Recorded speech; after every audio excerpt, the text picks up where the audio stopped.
الفقيه سي الفيزازي نتمنى يتسع الصدر ديالو.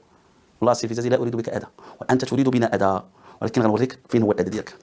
الصحفي المهداوي يسائلني فيها، يقول لي بأي حق تقول حسن نصر اللات، وهذا فيه التنابز بالألقاب وفيه تغيير الأسماء، وأن هذا لا يحل وهذا لا يجوز اغتياب مسلم وإلى آخره، وهذا تكفير للمسلمين.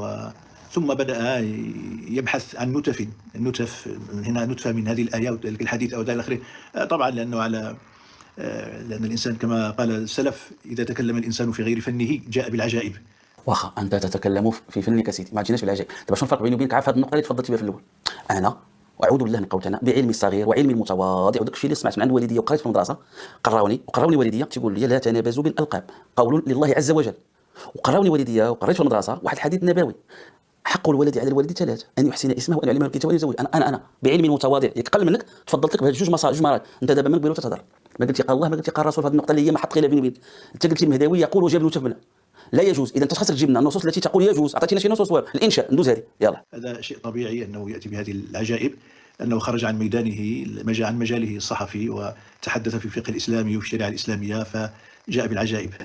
انا لم اتحدث عن الفقه الاسلامي، انا لم اتحدث، مشيتش كناقش لك مقاصد سميتو فقه المقاصد قال لك ادرسوني، لا كون انا كنتحدث لك انطلاقا من واجبي المهني. في الصحافه عندنا واحد العمود لواحد الجنس الصحفي كيسمى جنس التعليق، وفيه يحق للصحفي ان يعلق على الاحداث وان ينور الراي العام، سميتو جنس التعليق في الافتتاحيه والمقال الجاد والمقال الصاخر والمقال الحجاجي وهلم جرى. انطلاقا من هذا الجنس الصحفي كنت اعلق على قضيه من صلب مهمي كصحفي كحقوقي كمواطن كانسان. شنو هي؟ لاحظت ظاهره التكفير، والصحفي يتصدى دائما لخطاب الكراهيه وخطاب التكفير. تهضر انت ولا يهضر شي واحد غدا. واجبي المهني الصحفي في جنس ديال التعليق يتصدى. هذا اليوم هذا الجنس اللي كتشوف دابا جنس الصحفي جنس التعليق اليوم مع هذا السوشيال ميديا ومع اليوتيوب كنعلقوه شفهيا بحال كيكتب غير هذه صوت وصوره مرئيه. فانا اتصدى لخطاب الكراهيه، اتصدى لخطاب التحريض، يكون صادر عليك، يكون صادر على الشيعه، يكون صادر على المسيحيين، يكون لا يهم. ولن اقول لك السي المهداوي حسن نصر اللات ليس مسلما.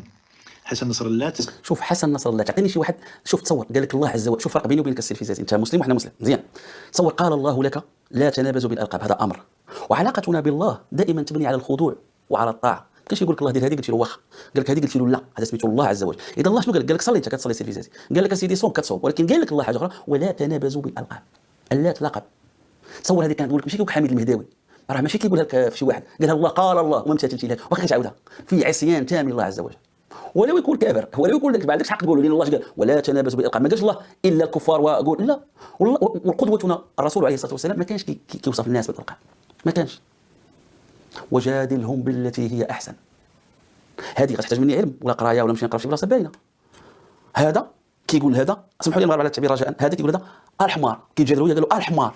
انا حميد المهداوي اللي قاري غير شويه القانون كنقرا وجادلهم بالتي هي احسن، هذه من العلم عندي باينه، جادلهم حمار بالقرايه هذه وجادلهم بالتي هي احسن.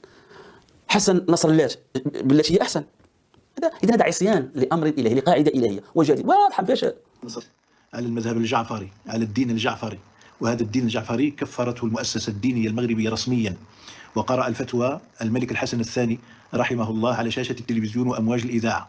حاجه نسولك على القضيه. الحسن الثاني شحال كان في عمرك ملي كان؟ الحسن الثاني ملي كان كيكفر الخومي شحال كان في عمرك؟ واش ما سمعتي له تكسي؟ كنتي صحافي؟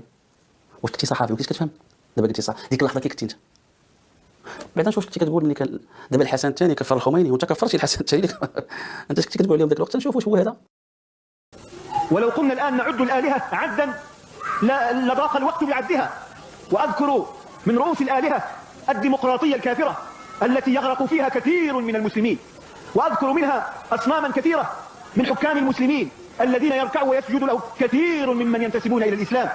وهناك نحل لا أول لها ولا آخر، ولا سيما في بلاد الإسلام يغرق الناس فيها عن جهل وعن عن قلة علم، ومطلوب من المسلمين أن يعرفوا هذه الأشياء، ناهيك عن كفريات أخرى تتعلق فضلا عن شرك القصور تتعلق بشرك القبور.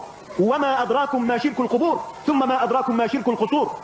شرك القصور وشرك الدستور، الشرك ديال القصور الركوع والسجود. دابا ديك اللحظه السي الفيزازي شحال كان في عمرك انت؟ كنتي صحافي ما كنتيش عارف؟ ما كنتيش كتعرف هادشي من قال الخميني ديك. شنو كان موقفك من الحسن الثاني؟ ولا دابا كدير بقى رجعي دابا عندك. وعندي لك سؤال، اش دخل الحسن الثاني؟ هذا نقاش بيننا وبينك، علاش زعما هذا شنو تبغي تصدمنا مع الحسن؟ حنا مع الحسن الثاني مع محمد السادس، الله الوطن الملك وضات الوالدين. انا نقول لك انت ولي حداك واللي وراك واللي ولا كتعرف شي وحدين ولا كاين